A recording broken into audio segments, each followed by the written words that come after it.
ನಮಸ್ಕಾರ ಗೆಳೆಯರಿ, stock market Kannada ಚಾನಲ್ಗೆ ಸ್ವಾಗತ ಸುಸ್ವಾಗತ. ಗೆಳೆಯರಿ, ವಿಡಿಯೋದಲ್ಲಿ ನಾವು ನೀವೆಲ್ಲರೂ ಇನ್ವೆಸ್ಟ್ ಮಾಡಿರುವಂಥ ಒಂದು ಕಂಪನಿಯ ಬಗ್ಗೆ ಕವರ್ ಮಾಡ್ತಾ ಇದ್ದೀನಿ. ಯಾಕೆಂತಂದ್ರೆ ಇವತ್ತು ಕಂಪನಿ ತನ್ನ Q4 ರಿಸಲ್ಟ್ ಅನ್ನು ಅನೌನ್ಸ್ ಮಾಡಿದೆ. ಸೊ ರಿಸಲ್ಟ್ ಅನ್ನು ಅನೌನ್ಸ್ ಮಾಡಿದ ದಿನನೇ ಸ್ಟಾಕ್ ಅಲ್ಲಿ ಆಲ್ಮೋಸ್ಟ್ 10% ರ್ಯಾಲಿ ಕಂಡು ಬಂದಿದೆ. ಸೊ ರಿಸಲ್ಟ್ ಹೇಗಿದೆ ಅನ್ನೋದನ್ನ ನೋಡೋಣ. ಹಾಗೆ ಕಂಪನಿ ಬಗ್ಗೆ ಕೂಡ ಇನ್ನೊಂದಷ್ಟು ವಿಚಾರಗಳನ್ನ ತಿಳ್ಕೊಳ್ಳುವಂತ ಪ್ರಯತ್ನ ಮಾಡೋಣ. ಗೆಳೆಯರಿ, ಮೊದಲಿಗೆ ಡಿಸ್ಕ್ಲೇಮರ್ ಕೊಡ್ಲಿಕ್ಕೆ ಇಷ್ಟಪಡ್ತೀನಿ.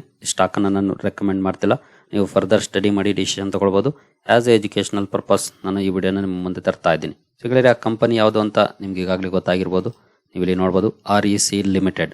ಇವತ್ತು ನೋಡ್ಬೋದು 46 ರೂಪಾಯಿ ಅಥವಾ 9.94% ರ್ಯಾಲಿ ಸ್ಟಾಕ್ ಅಲ್ಲಿ ಕಂಡು ಬಂದಿದೆ. ಒನ್ ಸೈಡೆಡ್ ರ್ಯಾಲಿ ಅಂತಾನೆ ಹೇಳ್ಬೋದು ಇವತ್ತು ಈ ಸ್ಟಾಕ್ ಅಲ್ಲಿ ಕಂಡು ಬಂದಿರುವಂತದ್ದು. ಓಪನಿಂಗ್ ಇಂದ ಕೂಡ ಕಂಟಿನ್ಯೂಸ್ ಆಗಿ ರ್ಯಾಲಿನೇ ಇತ್ತು. ಓವರ್ ಆಲ್ 10% ಪಾಸಿಟಿವ್ ಅಲ್ಲಿ ಸ್ಟಾಕ್ ಕ್ಲೋಸಿಂಗ್ ಅನ್ನ ಕೊಟ್ಟಿದೆ. ಸೊ ರಿಸಲ್ಟ್ ಯಾವಾಗ ಬಂತು? ರಿಸಲ್ಟ್ ಬಂದ್ಮೇಲೆ ಈ ರೀತಿ ರ್ಯಾಲಿ ಬಂತ? ಖಂಡಿತ ಇಲ್ಲ. ರಿಸಲ್ಟ್ ಬಂದಿದ್ದು ಅರೌಂಡ್ 2:30 ಸುಮಾರಿಗೆ. ಬಟ್ ಸ್ಟಾಕ್ ಅಲ್ಲಿ ರ್ಯಾಲಿ ಅಂತೂ ಬೆಳಗ್ಗೆಯಿಂದನೂ ಇತ್ತು. ಸೊ ಮೇ ಬಿ ಬಿಗ್ ಪ್ಲೇಯರ್ಸ್ಗೆ ಎಕ್ಸ್ಪೆಕ್ಟೇಷನ್ ಇತ್ತು ಅನ್ಸುತ್ತೆ ರಿಸಲ್ಟ್ ಚೆನ್ನಾಗಿ ಬರುತ್ತೆ ಅಂತ. ಹಾಗಾಗಿ ಮಾರ್ನಿಂಗ್ ಇಂದ ಕೂಡ ಬೈಯಿಂಗ್ ಅನ್ನ ಮಾಡಿರುವಂತ ಸಾಧ್ಯತೆ ಇದೆ.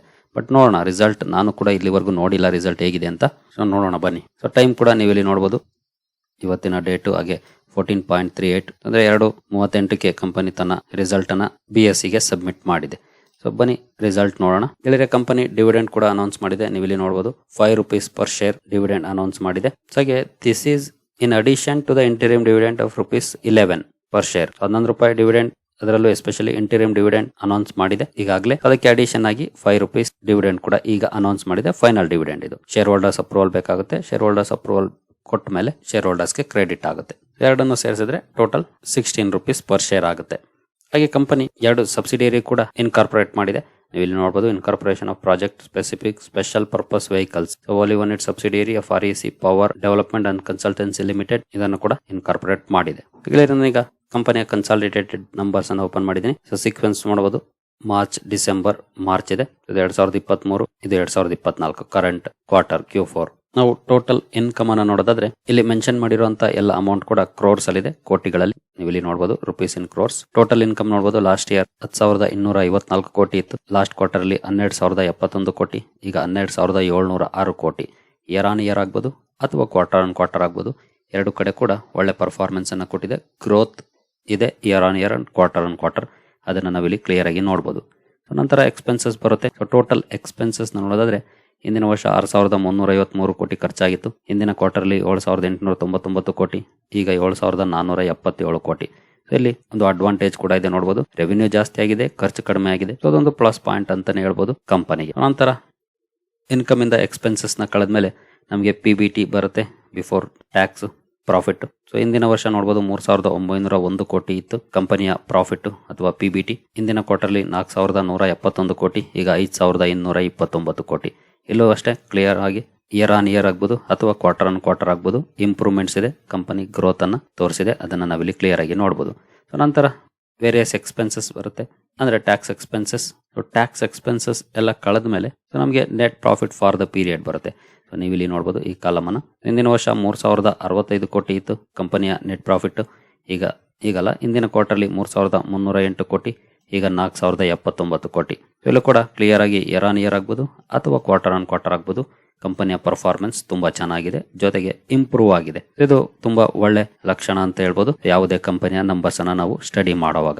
Year on year, quarter on quarter growth ಕಂಡು ಬಂದಿದೆ REC ನಲ್ಲಿ. ನಂತರ ನಾವು ಇದನ್ನ EPS ಫಾರ್ಮ್ ಅಲ್ಲಿ ನೋಡೋದಾದ್ರೆ ನೋಡಬಹುದು 11.51 ಇತ್ತು ಹಿಂದಿನ ವರ್ಷ. ಹಿಂದಿನ ಕ್ವಾರ್ಟರ್ಲಿ 12.56. ಈಗ 15.36. ಸೇಮ್ ನೆಟ್ ಪ್ರಾಫಿಟ್ ಯಾವ ಪ್ರೊಪೋರ್ಷನೇಟ್ ಅಲ್ಲಿ ಚೇಂಜ್ ಆಗುತ್ತೋ ಅದೇ ರೀತಿ EPS ಕೂಡ ಚೇಂಜ್ ಆಗುತ್ತೆ. ಯಾಕಂದ್ರೆ ನೆಟ್ ಪ್ರಾಫಿಟ್ ಇಂದಾನೆ EPS ಅನ್ನ ಡಿರೈವ್ ಮಾಡೋದ್ರಿಂದ ಅದೇ ಪ್ರಮಾಣದ ಗ್ರೋತ್ ಇಲ್ಲೂ ಕೂಡ ಕಂಡು ಬರುತ್ತೆ. ಇಲ್ಲೂ ಕೂಡ ಅಷ್ಟೇ ಇಯರ್ ಆನ್ ಇಯರ್ ಆಗ್ಬೋದು ಅಥವಾ ಕ್ವಾರ್ಟರ್ ಆನ್ ಕ್ವಾರ್ಟರ್ ಆಗ್ಬೋದು. ಕಂಪನಿಯ ಪರ್ಫಾರ್ಮೆನ್ಸ್ ಚೆನ್ನಾಗಿದೆ. ಓವರ್ ಆಲ್ ಒಳ್ಳೆ ಪರ್ಫಾರ್ಮೆನ್ಸ್ ಅನ್ನ REC ಕೊಟ್ಟಿದೆ ಅಂತ ಹೇಳ್ಬೋದು. ನಾವು REC ಒಂದು ಫೈನಾನ್ಸಿಂಗ್ ಕಂಪನಿ ಆಗಿರೋದ್ರಿಂದ ಇಲ್ಲಿ NPA ಕೂಡ ಚೆಕ್ ಮಾಡಬೇಕಾಗುತ್ತೆ. ಸೊ ನಾನು CNBC TV18 ಮೆನ್ಷನ್ ಮಾಡಿರುವಂತಹ NPA ಗೆ ಬಂದಿದ್ದೀನಿ. ಯಾಕಂದ್ರೆ ಅಲ್ಲಿ ಪ್ರಾಪರ್ ಆಗಿ ನನಗೆ ನೋಡ್ಲಿಕ್ಕೆ ಕಾಣಲಿಲ್ಲ. ಸೊ ಹಾಗಾಗಿ ನಾನು ಇಲ್ಲಿ ಓಪನ್ ಮಾಡಿದ್ದೀನಿ. ಸೊ ಗ್ರಾಸ್ NPA ನೋಡಬಹುದು 2.78 ಇಂದ 2.71% ಗೆ ಡೌನ್ ಆಗಿದೆ. ಸೊ ಒಳ್ಳೆ ಪರ್ಫಾರ್ಮೆನ್ಸ್ ಅಂತ ಹೇಳ್ಬೋದು. ನೆಟ್ NPA ನಲ್ಲಿ ಸ್ವಲ್ಪ ಅಪ್ ಕಂಡು ಬಂದಿದೆ. 0.82 ಇದ್ದದ್ದು 0.86 ಗೆ ಹೋಗಿದೆ. ಇಲ್ಲಿ ಸ್ವಲ್ಪ ಜಾಸ್ತಿ ಆಗಿದೆ. ಬಟ್ ನೆಟ್ NPA ನಲ್ಲಿ ಜಾಸ್ತಿ ಆಗಿದೆ, ಗ್ರಾಸ್ NPA ಕಡಿಮೆ ಆಗಿದೆ. ಸ್ಟಿಲ್ ಸ್ಟಾಕ್ ಅಲ್ಲಂತೂ ಈಗಾಗಲೇ ಒಳ್ಳೆ ಪರ್ಫಾರ್ಮೆನ್ಸ್ ಕಂಡು ಬಂದಿದೆ. ಮಾರ್ಕೆಟ್ ಇದರ ರಿಸಲ್ಟ್ ಅನ್ನು ಅಕ್ಸೆಪ್ಟ್ ಮಾಡ್ಕೊಂಡಿದೆ ಅಂತಾನೆ ಹೇಳ್ಬೋದು. ಯಾಕಂದ್ರೆ ಕಂಪನಿಯ ಬಿಸ್ನೆಸ್ ವೈಸ್ ಪರ್ಫಾರ್ಮೆನ್ಸ್ ತುಂಬಾ ಚೆನ್ನಾಗಿದೆ. NPA ನಲ್ಲೂ ಕೂಡ ಗ್ರಾಸ್ NPA ಡೌನ್ ಆಗಿದೆ, ಅಲ್ಲೂ ಕೂಡ ಪಾಸಿಟಿವ್ ಇದೆ ಪರ್ಫಾರ್ಮೆನ್ಸ್. ಹಾಗೆ ನಾವೀಗಾಗಲೇ ಸಾಕಷ್ಟು ಸಲ REC ಕವರ್ ಮಾಡಿದ್ವಿ. ಸೊ ರಿಸಲ್ಟ್ ಅಂತೂ ತುಂಬಾ ಚೆನ್ನಾಗಿದೆ. ಹಾಗೆ ಈ ಸ್ಟಾಕ್ ಗಳಲ್ಲಿ ಇನ್ವೆಸ್ಟ್ ಮಾಡುವಾಗ ಇರುವಂತಹ ರಿಸ್ಕ್ ಅನ್ನು ಕೂಡ ನಾನು ಈ ಹಿಂದೆ ಸಾಕಷ್ಟು ಸಲ ಹೇಳಿದ್ದೀನಿ. ಇದೊಂದು ಸರ್ಕಾರಿ ಕಂಪನಿ. ಈಗ ಎಲೆಕ್ಷನ್ ಸೀಸನ್, ನೀವು ರಿಸ್ಕ್ ತಗೊಳ್ಳೋದು ಬೇಡ ಅನ್ನೋರು ಖಂಡಿತ ಎಲೆಕ್ಷನ್ ರಿಸಲ್ಟ್ ಬಂದ್ಮೇಲೆ ಡಿಸಿಷನ್ ತಗೊಳ್ಬಹುದು. ರಿಸ್ಕ್ ತಗೊಳಕ್ ರೆಡಿ ಇರೋರು ಕಂಪನಿಯನ್ನ ಸ್ಟಡಿ ಮಾಡಿ ಯಾವಾಗ ಬೇಕಾದ್ರೂ ಡಿಸಿಷನ್ ತಗೊಳ್ಬಹುದು. ಹಾಗೆ ಕಂಪನಿಯ ಪರ್ಫಾರ್ಮೆನ್ಸ್ ಹೇಗಿದೆ ನೋಡಬಹುದು. 1.3 ಲಕ್ಷ ಕೋಟಿ ಮಾರ್ಕೆಟ್ ಕ್ಯಾಪ್ ಇರುವಂತಹ ಕಂಪನಿ. 1 ಇಯರ್ ಪರ್ಫಾರ್ಮೆನ್ಸ್ 273% ರ್ಯಾಲಿ ಕಂಡು ಬಂದಿದೆ. 5 ಇಯರ್ಸ್ ಅಲ್ಲಿ 376 ಮ್ಯಾಕ್ಸಿಮಮ್ ಪರ್ಫಾರ್ಮೆನ್ಸ್ ನೋಡಬಹುದು. ಕನ್ಸಾಲಿಡೇಷನ್ ಫೇಸ್ ಅಲ್ಲಿ ಇತ್ತು ಸ್ಟಿಲ್ 2022 ನವೆಂಬರ್ ವರೆಗೂ. ನಾವು ತುಂಬಾ ಲೋಯರ್ ಲೆವೆಲ್ ಅಲ್ಲಿ ಇದ್ದಾಗ ಕೂಡ ಈ ಸ್ಟಾಕ್ ಅನ್ನ ಕವರ್ ಮಾಡಿದ್ದೆ. ಅರೌಂಡ್ 100+ ಇತ್ತು ಈ ಸ್ಟಾಕ್. ಇನ್ನು ಒಂದ್ಸಲ ವಿಡಿಯೋ ಓಪನ್ ಮಾಡೋಣ ಸಿಗುತ್ತಾ ಅಂತ ಒಂದ್ಸಲ ಓಪನ್ ಮಾಡ್ತೀನಿ. ಆಕ್ಚುಲಿ ನಾನು RVNL ಲೈಕ್ ಸ್ಟಾಕ್ಸ್ ಅಂತ ಕವರ್ ಮಾಡಿದ್ದೆ. RVNL IRFC ತುಂಬಾ ಚೆನ್ನಾಗಿ ಪರ್ಫಾರ್ಮ್ ಮಾಡ್ತಿದ್ವು ಆ ಟೈಮಲ್ಲಿ. ಸೊ ಅದೇ ರೀತಿ ರಿಟರ್ನ್ಸ್ ಪೊಟೆನ್ಷಿಯಲ್ ಇರುವಂತ 2 ಕಂಪನಿಗಳು ಅಂತ REC ಅಂಡ್ PFC 2 ಸ್ಟಾಕ್ಗಳನ್ನ ಒಂದೇ ವಿಡಿಯೋದಲ್ಲಿ ಕವರ್ ಮಾಡಿದ್ದೆ. ಸೊ ಮೇ ಬಿ ತುಂಬಾ ಜನ ನೋಡಿದ್ದೀರಿ ಅಂದ್ಕೊಳ್ತೀನಿ. ಒಂದ್ಸಲ ಟ್ರೈ ಮಾಡ್ತೀನಿ ಹುಡ್ಕೋಕೆ. ಗೆಳೆಯರೆ ನೋಡ್ಬೋದು ನೀವು ಇಲ್ಲಿ RVNL ತರದ ರಿಟರ್ನ್ಸ್ ಕೊಡಬಹುದಾದ 2 ಶೇರ್ಗಳು 1 ಇಯರ್ ಎಗೋ ಐತೆ ಟೈಮ್. ಸೊ ಒಂದ್ಸಲ ಓಪನ್ ಮಾಡ್ತೀನಿ ಯಾವ ರೀತಿ ಪರ್ಫಾರ್ಮ್ ಮಾಡ್ತಾ ಇತ್ತು ಅಂತ ನಿಮ್ಗೂ ಕೂಡ ಗೊತ್ತಾಗುತ್ತೆ. ಸೊ ಗೆಳೆಯರೆ ನಾನು ವಿಡಿಯೋದಲ್ಲಿ ಅದರಲ್ಲಿರುವಂಥ ಪಾಸಿಟಿವ್ಸ್ ಏನು ನೆಗೆಟಿವ್ಸ್ ಏನು ಎಲ್ಲ ಕೂಡ ಕವರ್ ಮಾಡಿದೆ. ಸೊ ನೋಡ್ಬೋದು ಅದೇ ವಿಡಿಯೋದ ಒಂದು ಪೇಜ್ ಇದು ನಾನು ಓಪನ್ ಮಾಡಿರೋದು. ಸೊ ಡೇಟ್ ಅನ್ನು ನೋಡೋಣ ಮೊದಲು.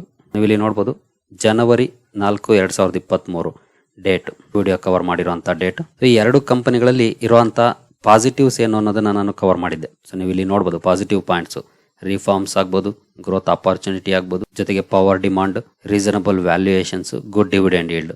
ಸೊ ಇವಿಷ್ಟು ಪಾಸಿಟಿವ್ ಪಾಯಿಂಟ್ಸ್ ಅನ್ನು ಕವರ್ ಮಾಡಿದೆ. ನೆಗೆಟಿವ್ ಪಾಯಿಂಟ್ಸ್ ಅನ್ನು ಕೂಡ ಕವರ್ ಮಾಡಿದೆ. ನಾನು ಒಂದ್ಸಲ ಓಪನ್ ಮಾಡ್ತೀನಿ. ಸೊ ರಿಸ್ಕ್ ಏನು ಅನ್ನೋದನ್ನು ಕೂಡ ಸೊ ನೀವು ಇಲ್ಲಿ ನೋಡ್ಬೋದು. Risk 10 years of under performance, ಜೊತೆಗೆ 2 ಕೂಡ ಸರ್ಕಾರಿ ಕಂಪನಿಗಳಾಗಿದ್ದು. ಸೊ ಇದೇ ಈ ಕಂಪನಿಗಳಲ್ಲಿ ಇದ್ದಂಥ ರಿಸ್ಕ್.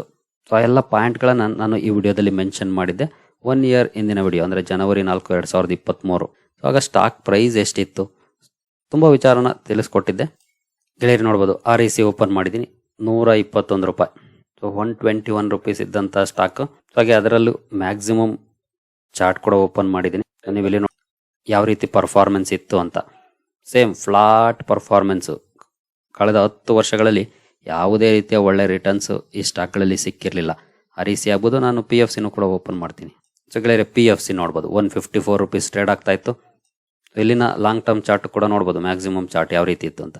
ಕನ್ಸಾಲಿಡೇಷನ್ ಫೇಸು ಸೀಸಾ ಟೈಪಲ್ಲಿ ಮೂವ್ ಆಗುವಂಥ ಸ್ಟಾಕ್ಗಳು 2 ಕೂಡ. ಹಾಗಾಗಿ ಇದೇ ದೊಡ್ಡ ರಿಸ್ಕ್ ಅಂತ ಕೂಡ ಮೆನ್ಷನ್ ಮಾಡಿದ್ದೆ ಆ ವಿಡಿಯೋದಲ್ಲಿ. ಇನ್ ಕೇಸ್ ನೀವು ನೋಡ್ತೀರಿ ಅಂತಂದ್ರೆ ಈ ವಿಡಿಯೋದ ಲಿಂಕ್ ಅನ್ನ ನಾನು ಡಿಸ್ಕ್ರಿಪ್ಷನ್ ಅಲ್ಲಿ ಕೊಟ್ಟಿರ್ತೀನಿ. ಒಂದ್ಸಲ ನೋಡಿ ಯಾಕೆ ನಾನು ಆ 2 ಸ್ಟಾಕ್ಗಳನ್ನ ಕವರ್ ಮಾಡಿದ್ದೆ ಅಂತ ಗೊತ್ತಾಗುತ್ತೆ. ಸೊ ನಾವೀಗ ಹೇಳ್ಬೋದು 121 ರೂಪಾಯಿಲಿದ್ದಂಥ ಸ್ಟಾಕ್ 500ಕ್ಕೆ ಬಂದಿದೆ ಅಂತನ. ಹಾಗೆ 154 ರೂಪಾಯಿಲಿರುವಂತಹ ಸ್ಟಾಕ್ ಇನ್ನೂ ಜಾಸ್ತಿ ಆಗಿದೆ. ಜೊತೆಗೆ ಈ ಕಂಪನಿ ಬೋನಸ್ ಕೂಡ ಕೊಟ್ಟಿದೆ PFC. ನಂತರ ಅಡ್ಜಸ್ಟೆಡ್ ಪ್ರೈಸ್ ಈಗ ನಮಗೆ ಕಾಣ್ತಾ ಇರೋದು. ನಾವು ವಿಡಿಯೋ ಕವರ್ ಮಾಡಿದ್ಮೇಲೂ ಕೂಡ ಬೋನಸ್ ಅನ್ನ ಕೊಟ್ಟಿದೆ. ಹಾಗೆ ನಾನು ಯಾಕೆ ಇದನ್ನ ಮೆನ್ಷನ್ ಮಾಡ್ತಿದ್ದೀನಿ ಅಂತಂದ್ರೆ ಖಂಡಿತ ನಾವು ಅವಾಗ ಕವರ್ ಮಾಡಿದ್ವಿ ಈ ಸ್ಟಾಕ್ ಇವಾಗ ತುಂಬಾ ಒಳ್ಳೆ ಪರ್ಫಾರ್ಮೆನ್ಸ್ ಕೊಟ್ಟಿದೆ ಅಂತ ಹೇಳಲಿಕ್ಕಲ್ಲ. ಯಾಕಂದ್ರೆ ಅದರಿಂದ ನನಗೇನು ಬೆನಿಫಿಟ್ ಇಲ್ಲ, ಅದರ ಅವಶ್ಯಕತೆ ಕೂಡ ಇಲ್ಲ. ಆದ್ರೆ ಯಾಕೆ ಅಂತಂದ್ರೆ ಇಲ್ಲಿ ತಿಳಿಸಿದಂತ ಪಾಯಿಂಟ್ಸ್, ಈ ಪಾಯಿಂಟ್ಸ್ ಏನಿತ್ತು ಇದು ತುಂಬಾ ಇಂಪಾರ್ಟೆಂಟ್ ಪಾಯಿಂಟ್ಸ್ ಆಗಿದ್ವು. ಆಗ ಸರ್ಕಾರ ಇಲ್ಲಿ ಹಲವಾರು ರಿಫಾರ್ಮ್ಸ್ ಅನ್ನ ಮಾಡಿತ್ತು. ಅದು ಈ ಕಂಪನಿಗಳಿಗೆ ಬೆನಿಫಿಟ್ ಅನ್ನ ತಂದು ಕೊಡ್ತಾ ಇತ್ತು. ಸೊ ಆ ಪಾಯಿಂಟ್ಸ್ ಗಳನ್ನೇ ನಾನು ಇಲ್ಲಿ ಮೆನ್ಷನ್ ಮಾಡಿದ್ದೆ. ಸೊ ಈ ಎಲ್ಲ ಪಾಯಿಂಟ್ಸ್ ಅನ್ನ ಕವರ್ ಮಾಡಿ ನಮಗೆ ಇಲ್ಲಿ ಪಾಸಿಟಿವ್ಸ್ ಇದೆ. ರಿಸ್ಕ್ ತಗೊಳಕ್ ರೆಡಿ ಇರೋರು ನಿಮ್ಮ ರಿಸ್ಕ್ ಟೇಕಿಂಗ್ ಎಬಿಲಿಟಿ ಮೇಲೆ ನಿರ್ಧಾರ ಮಾಡ್ಬೋದು ಅನ್ನೋದನ್ನ ಕವರ್ ಮಾಡಿದ್ದೆ. ನಿಮ್ಗೆ ಗೊತ್ತು, ನಾನಂತೂ ಯಾವ ಸ್ಟಾಕ್ ಅನ್ನು ಕೂಡ ರೆಕಮೆಂಡ್ ಮಾಡೋದಿಲ್ಲ. ಸ್ಟಡಿ ಮಾಡ್ಲಿಕ್ಕೆ ಕೊಡ್ತೀನಿ, ನೀವು ಸ್ಟಡಿ ಮಾಡಿ ನಂತರ ಡಿಸಿಷನ್ ತಗೊಳ್ಳಿ ಅಂತ.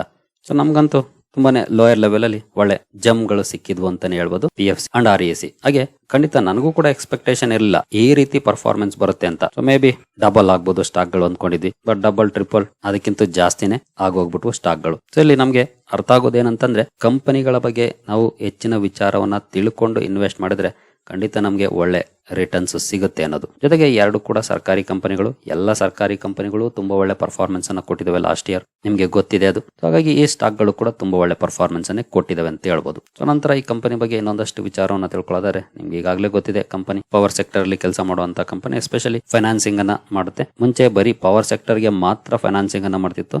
ಆದ್ರೆ 2022ರ ರಿಫಾರ್ಮ್ಸ್ ಏನಿತ್ತು ಅದು ಬೇರೆ ಸೆಕ್ಟರ್ಗಳಿಗೂ ಕೂಡ ಫೈನಾನ್ಸಿಂಗ್ ಅನ್ನ ಮಾಡುವಂತ ಅವಕಾಶವನ್ನ ಕೊಡ್ತು. ಅದೇ ಈ ಕಂಪನಿಯ ಗ್ರೋತ್ಗೆ ಕಾರಣ ಆಗಿರೋದು. ಅದೇ ಪಾಯಿಂಟ್ಸ್ ಅನ್ನ ನಾನು ಇಂದಿನ ವಿಡಿಯೋದಲ್ಲೂ ಕೂಡ ಮೆನ್ಷನ್ ಮಾಡಿದ್ದೆ. ಸೊ ಅದನ್ನು ನೋಡಿದ್ರೆ ನಿಮ್ಗೆ ಗೊತ್ತಾಗುತ್ತೆ.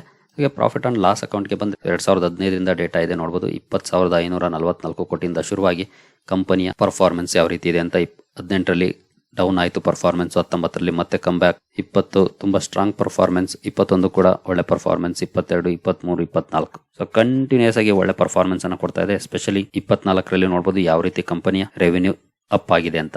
ನಂತರ ಆಪರೇಟಿಂಗ್ ಪ್ರಾಫಿಟ್ಗೆ ಬಂದ್ರೆ ನೋಡಬಹುದು ಕಂಪನಿಯ ಆಪರೇಟಿಂಗ್ ಪ್ರಾಫಿಟ್ ಭರ್ಜರಿ ಇದೆ, ಇಲ್ಲಂತೂ ಇನ್ನೂ ಪ್ಲಸ್ ಆಗಿದೆ. ಆಕ್ಚುಲಿ ಎಕ್ಸ್ಪೆನ್ಸಸ್ ಮೈನಸ್ ಆಗಬೇಕಿತ್ತು, ಇಲ್ಲಿ ಇನ್ನೂ ಪ್ಲಸ್ ಆಗಿದೆ. ಸೊ ನಂತರ ನಾವು ನೆಟ್ ಪ್ರಾಫಿಟ್ ಅನ್ನು ನೋಡೋದಾದ್ರೆ 5,344 ಕೋಟಿ, 5,600, 6,300, 4,400, 5,700, 4,900 ಇಲ್ಲಿವರೆಗೂ ಫ್ಲಕ್ಚುಯೇಷನ್ಸ್ ಇತ್ತು. ಇದಾದ ನಂತರ ನೋಡಬಹುದು 8,300, 10,000, 11,000, 14,000 ಈಗಂತೂ 14,000ಕ್ಕೆ ಬಂದು ನಿಂತಿದೆ ಕಂಪನಿಯ ನೆಟ್ ಪ್ರಾಫಿಟ್.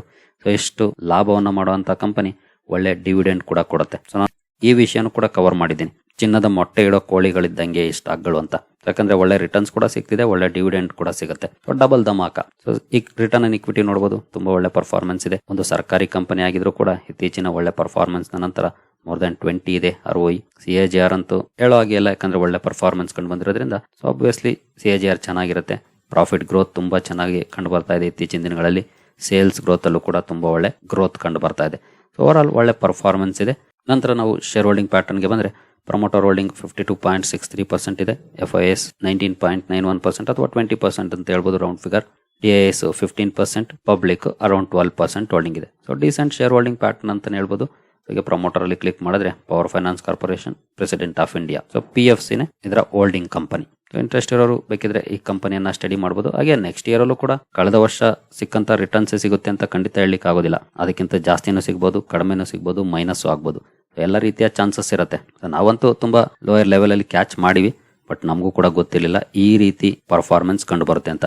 ಇವನ್ ನಮಗೆ ಶಾಕಿಂಗ್ ರಿಟರ್ನ್ಸ್ ಅನ್ನ ಕೊಟ್ಟಂತ IRFC, RVNL ಜೊತೆ ಇದು ಕೂಡ ಒಂದು, ಜೊತೆಗೆ PFC ಕೂಡ ಅಷ್ಟೇ ಒಳ್ಳೆ ರಿಟರ್ನ್ಸ್ ಅನ್ನ ಕೊಟ್ಟಿದೆ. ಸೊ ಒಳ್ಳೆ ಪರ್ಫಾರ್ಮೆನ್ಸ್ ಇದೆ. ನೋಡೋಣ ಮುಂದುವರೆದು ನಾಡಿದ್ದು ಮತ್ತೆ ಯಾವ ರೀತಿ ಪರ್ಫಾರ್ಮೆನ್ಸ್ ಮುಂದುವರಿಯುತ್ತೆ ಅಂತ. ಇವತ್ತಂತೂ 10% ರ್ಯಾಲಿ, ನೋಡೋಣ, ಹೋಪ್ ಇಟ್ಕೊಳ್ಳೋಣ ಇದೇ ರೀತಿ ಪರ್ಫಾರ್ಮೆನ್ಸ್ ಮುಂದುವರಿಯುತ್ತೆ ಅಂತ. ಮುಂದುವರಿಲಿಲ್ಲ ಅಂದ್ರೂ ಕೂಡ ಅಷ್ಟೇ ಕಂಪನಿಯಲ್ಲಿ ಗ್ರೋತ್ ಆಪರ್ಚುನಿಟಿ ಚೆನ್ನಾಗಿದೆ, ಯಾಕಂದ್ರೆ ಪವರ್ ಡಿಮಾಂಡ್ ದಿನೇ ದಿನೇ ಜಾಸ್ತಿ ಆಗ್ತಾ ಇದೆ. ಡಿಮಾಂಡ್ ಜಾಸ್ತಿ ಆದಷ್ಟು ಈ ಸೆಕ್ಟರ್ ಅಲ್ಲಿ ಗ್ರೋತ್ ಇರುತ್ತೆ. ಸೊ ಹಾಗಾಗಿ ಆರಾಮಾಗಿ ಸ್ಟಡಿ ಮಾಡಬಹುದು. ಬಟ್ ರಿಸ್ಕ್ ಅಂದ್ರೆ ಕಮಿಂಗ್ ಎಲೆಕ್ಷನ್ಸ್ ಜೊತೆಗೆ ಸರ್ಕಾರಿ ಕಂಪನಿ, ಎರಡು ಕೂಡ ರಿಸ್ಕ್ ಪಾಯಿಂಟ್ಸ್. ಅವೆರಡನ್ನು ಕೂಡ ನೀವು ಪೇರ್ ಮಾಡ್ತೀರಿ ಅಂತಂದ್ರೆ ಸ್ಟಡಿ ಮಾಡಿ ಡಿಸೈಡ್ ಮಾಡಬಹುದು. ಹಾಗೆ ಈ ವಿಡಿಯೋದ ಲಿಂಕ್ ಅನ್ನ ನಾನು ಡಿಸ್ಕ್ರಿಪ್ಷನ್ ಬಾಕ್ಸ್ ಅಲ್ಲಿ ಕೊಟ್ಟಿರ್ತೀನಿ, ಒಂದ್ಸಲ ನೋಡಿ. ಅದರಲ್ಲಿ ಯಾವೆಲ್ಲ ಪಾಯಿಂಟ್ಸ್ ಮೆನ್ಷನ್ ಮಾಡಿದೆ ಅಂತ ಗೊತ್ತಾಗುತ್ತೆ. ಸರಿ ಗೆಳೆಯರಿ, ಈ ವಿಡಿಯೋ ನಿಮಗೆ ಇಷ್ಟ ಆಗಿದೆ ಅಂದ್ಕೊಳ್ತೀನಿ. ಮುಂದಿನ ವಿಡಿಯೋದಲ್ಲಿ ಸಿಗೋಣ. ಅಲ್ಲಿವರೆಗೂ ಜೈ ಹಿಂದ್, ಜೈ ಕರ್ನಾಟಕ.